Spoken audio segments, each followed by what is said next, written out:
வணக்கம். திசைகளின் 5 மணி செய்திகள். விஜயலட்சுமியை கண்டுபிடிப்பதற்கு அணுசக்தி ராடார் சாதனம் இறக்கப்பட்டது.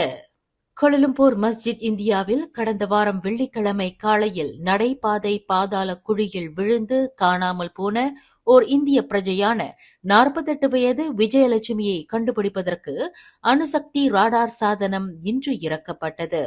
மலேசிய அணுவாயுத ஏஜென்சிக்கு சொந்தமான அந்த அதிநவீன ராடார் சாதனம் இந்திய சுற்றுப்பயணியை கண்டுபிடிப்பதில் கடந்த 5 நாட்களாக நிலவி வரும் சிக்கலுக்கு ஒரு முற்றுப்புள்ளி வைக்கும் என்ற புதிய நம்பிக்கை மீட்பு பணியாளர்கள் மத்தியில் ஏற்படுத்தியுள்ளது.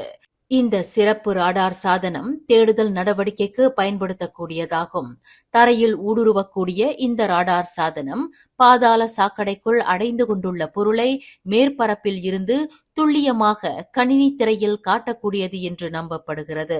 இதற்கு முன்பு மஸ்ஜித் இந்தியாவில் விஸ்மா யக்கின் கட்டடத்தின் முன் உள்ள பாதாள சாக்கடைகளுக்கு பயன்படுத்தப்பட்ட ஜெட்டிங் முறை ஆக்கப்பூர்வமான பலனை அளிக்கவில்லை என்று கோலாலம்பூர் மாநகர் மன்றம் அறிவித்துள்ளது.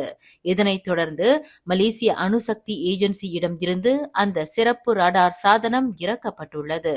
அதன் செயல்பாட்டை முடுக்கி விடுவதற்கு அந்த ஏஜென்சியின் அதிகாரிகளும் சம்பவ இடத்திற்கு வந்திருந்தனர். இந்த அணுசக்தி ராடார் சாதனத்தை தேடுதல் நடவடிக்கைக்கு பயன்படுத்துவது மூலம் காணாமல் போன விஜயலட்சுமியின் நிலை குறித்து 2 நாளில் விடை காண முடியும் என்று எதிர்பார்க்கப்படுகிறது. மலாக்கா ஜசின் ரிம் என்ற இடத்தில் உள்ள ஒரு சிகை அலங்கரிப்பு நிலையத்தின் முன்புறம் பாராங் ஏந்திய முகமூடி அணிந்த கும்பல் ஒன்று நடத்திய தாக்குதலில் கனரக வாகன நடத்துனர் வினோத் மூர்த்தி வெட்டி கொலை செய்யப்பட்ட சம்பவம் தொடர்பில் தேடப்பட்டு வந்த 4வது நபர் கைது செய்யப்பட்டுள்ளார்.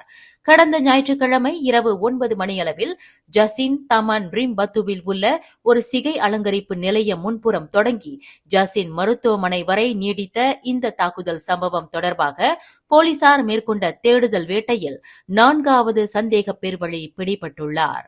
21 வயதுடைய அந்த சந்தேக பேர்வழி தடுப்பு காவல் உடையில் கைவிலங்கிடப்பட்ட நிலையில் இன்று காலை 9:25 மணியளவில் ஜசின் நீதிமன்றத்தில் நிறுத்தப்பட்டார். விசாரணைக்கு ஏதுவாக அந்த நபரை வரும் செப்டம்பர் 2ஆம் தேதி வரை 7 நாட்களுக்கு தடுத்து வைப்பதற்கு போலீஸ் துறைக்கு மஜிஸ்ட்ரேட் மசானா சினின் அனுமதி அளித்தார். ஏற்கனவே கைது செய்யப்பட்ட 21, 22 மற்றும் 31 வயதுடைய 3 நபர்களுக்கு செப்டம்பர் 1 தேதி வரையில் தடுப்பு காவல் அனுமதி வழங்கியது. இந்த சம்பவத்தில் கொலைக்கு அப்பாற்பட்ட நிலையில் அச்சுறுத்தல், அத்துமீறி நுழைதல் மற்றும் கலவரத்தை ஏற்படுத்தியது தொடர்பில் போலீசார் 3 விசாரணை அறிக்கைகளை திறந்துள்ளனர்.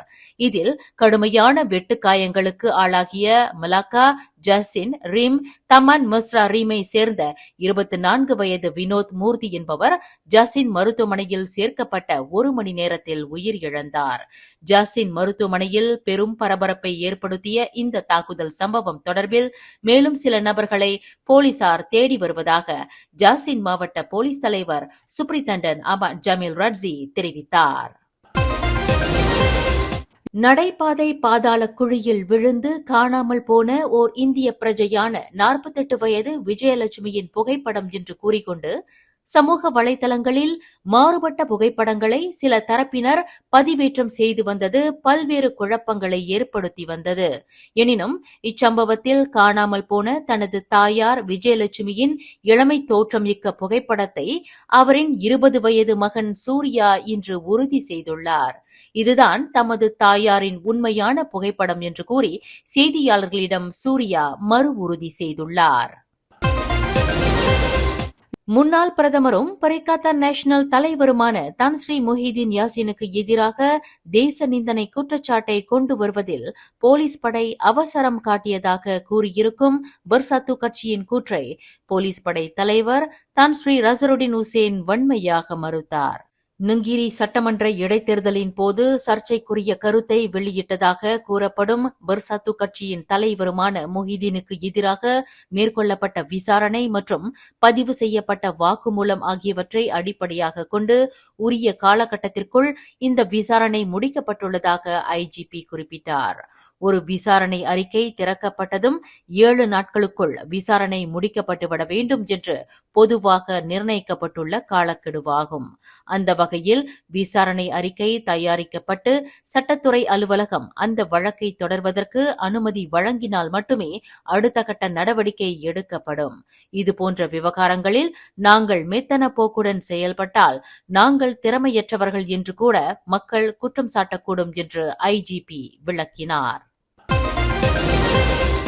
கிடா சுங்கை பட்டாணி பிடோங் தமான் பிடோங்கில் கார் கழுவும் பணியாளரான ஓர் இந்திய இளைஞர் வெட்டி கொலை செய்யப்பட்டது தொடர்பில் 3 இந்திய ஆடவர்கள் நாளை நீதிமன்றத்தில் குற்றம் சாட்டப்படவிருக்கின்றனர். அந்த 3 ஆடவர்களுக்கு எதிராக குற்றவியல் சட்டம் 302வது பிரிவின் கீழ் கொலை குற்றச்சாட்டு கொண்டு வரப்படவிருப்பதாக கொலமுடா மாவட்ட போலீஸ் தலைவர் ஏசிபி 1 அசாருடீன் 1 இஸ்மாயில் தெரிவித்தார்.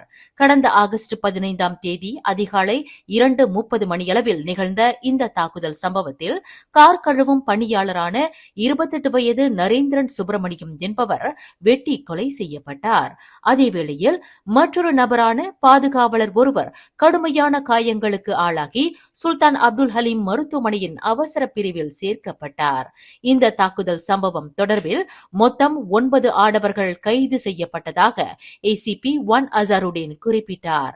நாளை நீதிமன்றத்தில் குற்றம் சாட்டப்படவிருக்கும் 20க்கும் 30க்கும் இடைப்பட்ட வயதுடைய அந்த 3 இந்திய இளைஞர்களில் 2 சுங்கைப்பட்டாணியை சேர்ந்தவர்களாவர். மற்றொருவர் கொலக்கட்டியிலை சேர்ந்தவர் என்று ஏசிபி 1 அசாருடீன் விளக்கினார். அடுத்த மாதம் 28ஆம் தேதி நடைபெறவிருக்கும் ஜொஹூர் மக்கோத்தா சட்டமன்ற தொகுதி இடைத்தேர்தலில் பரிசான் நேஷனல் வெற்றிக்கு டிஏபி உதவும் என்று அதன் பொதுச் செயலாளர் ஆந்தனி லோக் இன்று அறிவித்தார். நேற்றிரவு நடைபெற்ற டிஏபியின் மத்திய செயலவை கூட்டத்தில் இம்முடிவு எடுக்கப்பட்டுள்ளதாக போக்குவரத்து அமைச்சருமான ஆந்தனி லோக் குறிப்பிட்டார். இந்த இடைத்தேர்தலில் பரிசான் நேஷனலின் வெற்றியை உறுதி செய்வதற்கும் தேர்தல் பிரச்சாரத்திற்கு உதவுவதற்கும் டிஏபி சார்பில் குளுவாங் நாடாளுமன்ற உறுப்பினர் வாங் ஷூ கியை இடைத்தேர்தல் ஒருங்கிணைப்பாளராக கட்சி நியமனம் செய்துள்ளது என்று ஆந்தனி லோக் தெரிவித்தார். வரும் ஆகஸ்ட் 31ஆம் தேதி கொண்டாடப்படவிருக்கும் 2024ஆம் ஆண்டுக்கான தேசிய தின ஏற்பாடுகள் குறித்து மாட்சிமை தங்கிய மாமன்னர் சுல்தான் இப்ராஹிமிற்கு இன்று விளக்கமளிக்கப்பட்டது. 2024 தேசிய தினம் மற்றும் மலேசிய தின கொண்டாட்டங்களுக்கான முதன்மை குழுவின் தலைவரான தகவல் தொடர்பு அமைச்சர் ஃபமி ஃபட்சேல் இஸ்தானா நெகாராவில் மாமன்னருக்கு இந்த விளக்கத்தை வழங்கியதாக சுல்தான் இப்ராஹிமின் முகநூல் பதிவில் குறிப்பிடப்பட்டுள்ளது. தகவல் தொடர்பு அமைச்சின் தலைமை செயலாளர் டாக்டர் முகமது ஃபவுசி முகமது இஸ்ஸாவும் இந்த சந்திப்பில் கலந்து கொண்டார். 2024ஆம் ஆண்டிற்கான தேசிய தின கொண்டாட்டம் ஆகஸ்ட் 31ஆம் தேதி டத்தாரான் புத்ரா ஜயாவில் மிக கோலாகலமாக நடைபெறவிருக்கிறது.